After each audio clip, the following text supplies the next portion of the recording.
আজ আমরা জানবো কি জাভাস্ক্রিপ্টের মাধ্যমে আমরা কিভাবে একটা স্ট্রিংকে রিভার্স করতে পারি, সেটাও আবার জাভাস্ক্রিপ্টের বিল্ট ইন মেথড ডট রিভার্সকে না ব্যবহার করে। তো এর জন্য আমি এখানে একটা ফাংশন বানাবো, যে ফাংশনটা কি করবে, স্ট্রিংকে রিভার্স করে দেবে। তো প্রথমে এখানে আমি কি করছি, কনসোল ডট লগের মধ্যে রিভার্স স্ট্রিং বলে একটা ফাংশন বানাচ্ছি এবং তার মধ্যে পাস করছি আমার ভ্যালু, যেটা হবে স্ট্রিং। এবার এই রিভার্স স্ট্রিং ফাংশনটা আমি উপরে লিখছি ফাংশন রিভার্স স্ট্রিং, আর সেই ভ্যালুটাকে ক্যাচ করার জন্য আমি এখানে লিখছি ভ্যাল, তারপর length equal to val dot length. এখানে আমি কি করছি, প্রথমে যে ভ্যালুটা আমার কাছে আছে তার লেন্থ বার করছি এবং এর জন্য আমি এখানে ডট লেন্থের ব্যবহার করছি। তারপর একটা অ্যারে নিচ্ছি, ব্ল্যাঙ্ক অ্যারে, যেটার কাজ আমরা পরে বুঝতে পারবো। এবং এরপর আরেকটা ভেরিয়েবল নিচ্ছি এলিমেন্ট, যেটার মধ্যে যে ভ্যালুটা আমার কাছে আসছে তার স্প্লিট ভ্যালুকে আমরা স্টোর করছি। এরপর এখানে আমি একটা লুপ চালাচ্ছি, যে লুপটা ব্যবহার করার কারণ হচ্ছে যে ভ্যালুটা আমার কাছে আছে তাকে রিভার্স অর্ডারে স্টোর করা। এবার লুপের ভেতরে ডেটা ডট পুশ এর মাধ্যমে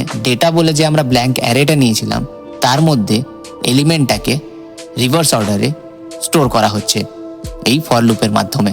এবার আর কিছুই না, এরপর শুধুমাত্র যে রিভার্স অর্ডারে ডেটাটা ডেটাতে স্টোর হয়েছে, ডেটা বলে অ্যারেতে স্টোর হয়েছে, তাকে শুধুমাত্র জয়েন করা বাকি আছে, ডেটা ডট জয়েন। এরপরেই আমরা যে আউটপুটটা দেখতে পাবো সেটা হচ্ছে আমাদের যে স্ট্রিংটা ছিল, যেটা আমরা ভ্যালু হিসাবে পাস করেছিলাম, তার রিভার্স অর্ডার, যেটা তোমরা স্ক্রিনে দেখতে পাচ্ছ। তো এইভাবেই আমরা জাভাস্ক্রিপ্টের মাধ্যমে যে কোনো স্ট্রিংকে রিভার্স করতে পারি, সেটাও আবার জাভাস্ক্রিপ্টের বিল্ট ইন মেথড ডট রিভার্সকে না ব্যবহার করে।